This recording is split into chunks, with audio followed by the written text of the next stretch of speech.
Shri Venkateswara gold తాకట్టులో ఉన్న మీ బంగారాన్ని విడిపించి కొనబడును.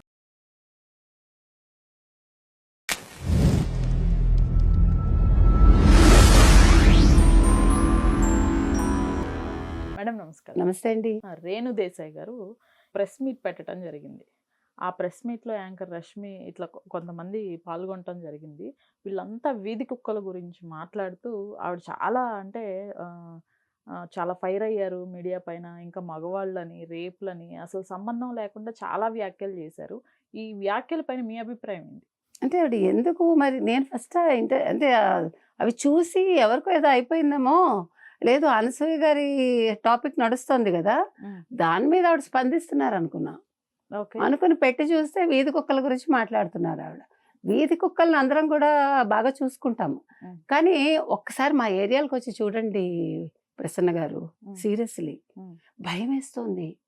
వీధి కుక్కలైనా అవి చాలా బలంగా ఒక 10 కుక్కలు ఉంటాయి. పిల్లలు భయపడిపోతున్నారు. మొన్న ఒక పాపనో బాబునో చూసారా కరిచేసింది. ఇప్పుడు మందికి సుప్రీంకోర్టు వ్యాఖ్యానించింది కదా, మొన్ననే తీర్పు ఇచ్చింది కదా, చంపేస్తారా మీరు అని ఆవిడ ఏడుస్తుంది. అంతకుముందు కూడా సదా ఏడ్చిందండి. ఆ సదా ఏడుస్తుంటే నేను పాప ఏదో ఎవరికో ఏదో అయిందనుకున్నాను. చూస్తే కుక్కల కోసం ఏడుస్తుంది. నేను జంతు ప్రేమ ఉండడం తప్పను, వీళ్ళందరికంటే ఎక్కువ జంతు ప్రేమ నాకు ఉంది. కానీ మనం దేనికి ఎంత వాల్యూ ఇవ్వాలో అంతే ఇవ్వాలి కదా. అందుకే సుప్రీంకోర్టు ఏమని తెలుసా నిన్న, మీరు ఫీడ్ చేస్తున్నారు కదా స్ట్రీట్ డాగ్స్కి, ఆ కుక్కల వాళ్ళు ఎవరికైనా ఏదైనా అయితే మీదే రెస్పాన్సిబుల్ అంది. ఆ రెస్పాన్సిబిలిటీ ఆ ఫుడ్ పెట్టిన వాళ్ళదే అని చెప్పింది.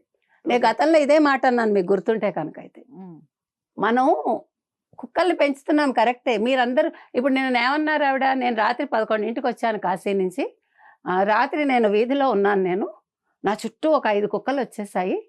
అన్ని కుక్కలు చెడ్డవి కాదు, మేబీ ఓ 10 కుక్కల్లో ఒక కుక్క ఫెరోషియస్గా ఉంటుంది. ఆ ఫెరోషియస్గా ఉన్న ఒక్క కుక్క చాలు ఒక మనిషి జీవితం నాశనం అవడానికి. ఇప్పుడు వీళ్ళందరూ డబ్బున్న వాళ్ళండి. వీళ్ళందరూ ఎక్కడుంటారు? జూబ్లీ హిల్స్లోనో బంజారా హిల్స్లోనో. వాళ్ళకి ఎవరైనా పిలిస్తే వెంటనే పోలీసులు కూడా పరిగెట్టుకొస్తారు, లేదు డాక్టర్స్ కూడా పరిగెట్టుకొస్తారు. మామూలు బస్తీల్లో ఉండే చోట చూడండి, ఎవడొస్తాడండి చెప్పమానండి వీళ్ళందరినీ. అందుకనే మొన్న సుప్రీంకోర్టు ఎవరు చెప్పారు నాకు గుర్తులేదు, ఎవరికి ప్రేమ ఉంటే వాళ్ళు ఆ కుక్కలన్నీ మీ ఇళ్లలో పెట్టుకోండి అని చెప్పారు. నేను కూడా అదే చెప్తాను. మీరందరూ ఒక షెల్టర్ పెట్టండి ఆ కుక్కలకి, పెట్టి యూ పీపుల్ హ్యావ్ మనీ. అసలు బ్లూ క్రాస్ పెట్టిన అమల గారే అనలేదేమీను, ఎందుకంటే అమల గారికి వాస్తవాలు తెలిసి ఉండొచ్చు. వీళ్ళందరికీ తెలుసలేదు. బ్లూ క్రాస్ మాకు తెలుసు, మేము పనిచేసాం. ఓకే. మా ఇంటి పక్కనే బ్లూ క్రాస్ మెడ్రాస్లో. అలాగని మాకేం ప్రేమ లేదని మేము అంటల్లా. కానీ ప్రేమ అనేది ఏం చేయాలి, ప్రేమ ఉందని మనం వీటిని పెంచి పోషిస్తే పిల్లలు ఏమైపోతారు ఏమండి? అందరూ డబ్బున్న వాళ్ళు కాదుగా. మా బస్సులకు వచ్చి చూస్తే తెలుస్తుంది. ఎందుకంటే మనం మాట్లాడితే ఒక అర్థం ఉండాలి ఆ మాటకి. ఇవాళ రేణు దేశాయ్ గారు వచ్చి ఏడుస్తుంటే అందరూ ఏదో అయిపోయింది అనుకున్నారు. తర్వాత తెలిసింది ఆవిడ వీధి కుక్కల గురించి అని.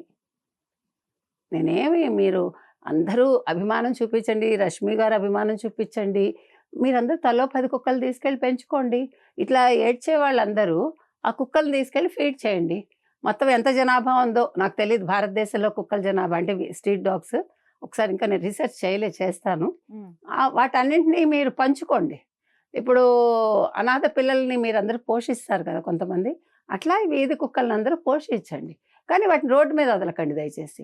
ఎందుకంటే మా పిల్లలకి ఏదైనా అయితే తట్టుకునే శక్తి మాకు లేదు, మీకు ఉందేమో మాకు తెలియదు. కాబట్టి రేణు దేశాయ్ గారు మీరు మాట్లాడింది కొంచెం ఆలోచించుకుని మాట్లాడండి దయచేసి. తర్వాత ఆవిడ ఏమందంటే, నేను కాశీ నుంచి వచ్చాను, కాశీలో కాలభైరవుడిని మీరు చూసారా, కాలభైరవుడిని పూజిస్తారు. ఏమండి, నాగుపావును పూజిస్తాము, నా పక్కలో పడుకోబెట్టుకుంటానా, నాగుపావుని తీసుకెళ్ళి నా బెడ్ మీద పడుకోబెట్టుకుంటాను పక్కన, దాని స్వభావం చూపిస్తుందా? నేను అడుగుతున్నా. కరెక్ట్. అది దాన్ని కాటేయకుండా ఉంటుందా? ఎందుకు చెప్పారు ఏది ఎక్కడ ఉండాలో అక్కడ ఉండాలని? చెప్పులు వీధిలో పెట్టమన్నారు, చెప్పులు ఇంట్లో పెట్టుకోమన్నారా? కర్ర పక్కన పెట్టుకోమన్నారు. ఎందుకు? ఇట్లాంటి విషపు జంతువులు వస్తాయని. కుక్కను కర్రతో వదిలిస్తారా, లేకపోతే బుజ్జగించి దాన్ని దగ్గర కూర్చోబెట్టుకుంటారా? ఇప్పుడు వీధి కుక్క ఫెరోషియస్గా ఉంటుందండి. దాన్ని మీరు వెళ్ళి అమ్మ ఏడోకమ్మా దయచేసి కొంచెం వీరమ్మా నేను అన్నం పెడతానమ్మా అంటే అది మిమ్మల్ని కరవకుండా ఉంటుందా? దానికి ఆ విచక్షణ ఉంటుందా? విశ్వాసం ఉంటుంది కుక్కకి, విచక్షణ ఉండదు. విచక్షణ మనుషులకు ఉంటుంది. అందుకని మనం విచక్షణతో ఆలోచించి మనం ఏం చేయాలి, ఈ సమస్యకి పరిష్కారం ఎలాగా, పోనీ వీటన్నింటినీ ఒక చోట పెట్టుదామా, ఎంత డబ్బులు కలెక్ట్ చేయాలి, ఎక్కడ పెట్టాలి, ఇలాంటి వాటికి మీరందరూ కూడా ఆలోచన చెయ్యండి.